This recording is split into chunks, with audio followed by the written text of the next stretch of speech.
रणथंभौर की घेराबंदी भारत के इतिहास में रणथंभौर का नाम वीरता और बलिदान के लिए प्रसिद्ध है।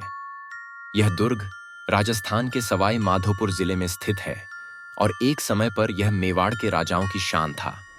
लेकिन इसकी सबसे प्रसिद्ध कथा 1301 ईस्वी में दिल्ली के सुल्तान अलाउद्दीन खिलजी द्वारा की गई घेराबंदी से जुड़ी है। यह कहानी केवल रणथंभौर के पतन की नहीं, बल्कि राजपूत योद्धाओं की अटूट वीरता और स्वाभिमान की भी है। घेराबंदी की पृष्ठभूमि रणथंभौर का दुर्ग अपनी प्राकृतिक बनावट के कारण अभेद्य माना जाता था। यह चारों ओर से घने जंगलों और ऊंची पहाड़ियों से घिरा हुआ था। इस किले के राजा हमीर देव चौहान अपने समय के सबसे साहसी और स्वाभिमानी शासकों में से एक थे। उन्होंने अलाउद्दीन खिलजी के आदेशों और उसके विस्तारवादी नीति का विरोध किया। यही कारण था कि खिलजी ने इस किले पर आक्रमण करने का निश्चय किया। खिलजी का कूटनीतिक चाल। अलाउद्दीन खिलजी अपने सैन्य अभियान में चालाकी और धूर्तता के लिए जाना जाता था। उसने सबसे पहले रणथंभौर के आसपास के छोटे छोटे दुर्गों और गांवों को कब्जे में लेकर हमीर देव को अलग थलग करने की कोशिश की। इसके अलावा उसने अपने जासूसों को रणथंभौर के अंदर भेजा ताकि वहां की स्थिति और सैनिकों की संख्या का सही अंदाजा लगाया जा सके।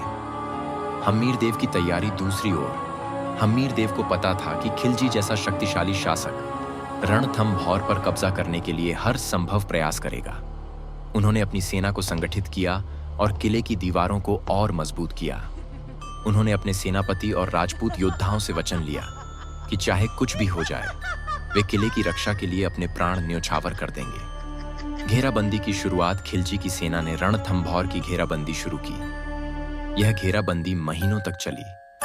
खिलजी की सेना बड़ी थी और उनके पास आधुनिक हथियार और रणनीति थी। दूसरी ओर किले में भोजन और पानी की आपूर्ति धीरे धीरे कम हो रही थी। लेकिन हमीर देव और उनकी सेना ने हार मानने से इनकार कर दिया।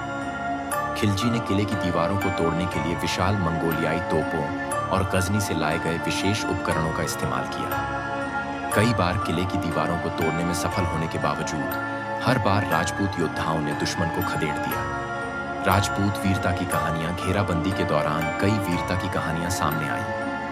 किले के एक सेनापति बदन सिंह ने अपनी छोटी सेना के साथ किले के द्वार की रक्षा की। एक बार जब खिलजी की सेना ने द्वार तोड़ने का प्रयास किया, बदन सिंह ने अपनी जान की परवाह की बिना किले के बाहर जाकर दुश्मनों का मुकाबला किया। उनकी वीरता ने किले के अंदर सैनिकों में जोश भर दिया। जौहर और शाका का निर्णय। घेराबंदी के 6 महीने बीत चुके थे। किले के अंदर भोजन और पानी की स्थिति भयावह हो चुकी थी। सैनिकों और आम लोगों की स्थिति कमजोर हो रही थी। हमीर देव ने अपने सलाहकारों और रानी के साथ विचार विमर्श किया। जब यह स्पष्ट हो गया कि किला अब अधिक दिनों तक टिक नहीं पाएगा, उन्होंने राजपूत परंपरा के अनुसार जौहर और शाका का निर्णय लिया। रानी और किले की अन्य महिलाओं ने चिता में कूदकर अपने प्राण त्याग दिए। दूसरी ओर सभी पुरुष योद्धाओं ने केसरिया वस्त्र पहनकर अंतिम युद्ध के लिए तैयार हो गए। अंतिम युद्ध। राजपूत योद्धाओं ने अपने अंतिम युद्ध में असाधारण वीरता दिखाई। उन्होंने किले से बाहर निकलकर खिलजी की सेना पर हमला किया। यह युद्ध इतना भयंकर था कि खुद खिलजी की सेना भी हतप्रभ रह गई। लेकिन संख्या और संसाधनों के अभाव के कारण राजपूत सेना को अंततः हार का सामना करना पड़ा। हमीर देव ने भी युद्ध भूमि में लड़ते लड़ते अपने प्राण न्योछावर कर दिए। रणथंभौर का पतन। अंत में रणथंभौर किला खिलजी के कब्जे में आ गया। लेकिन यह विजय उसकी अपेक्षा से कहीं अधिक कठिन और दर्दनाक साबित हुई। रणथंभौर की घेराबंदी न केवल राजपूतों की वीरता का प्रमाण है, बल्कि यह उनकी स्वाभिमान और स्वतंत्रता के लिए किए गए बलिदान की भी गाथा है। निष्कर्ष। रणथंभौर की घेराबंदी भारतीय इतिहास का वह अध्याय है जो यह दिखाता है कि किस तरह वीरता और बलिदान किसी भी शक्तिशाली शासक के सामने झुकने से इनकार कर सकता है। यह कहानी न केवल राजपूत संस्कृति की गरिमा को दर्शाती है, बल्कि यह भी सिखाती है कि स्वतंत्रता के लिए लड़ाई कभी व्यर्थ नहीं होती। रणथंभौर आज भी उन वीर योद्धाओं की गाथा सुनाता है जिन्होंने अपने स्वाभिमान के लिए अपने प्राणों की आहुति दी।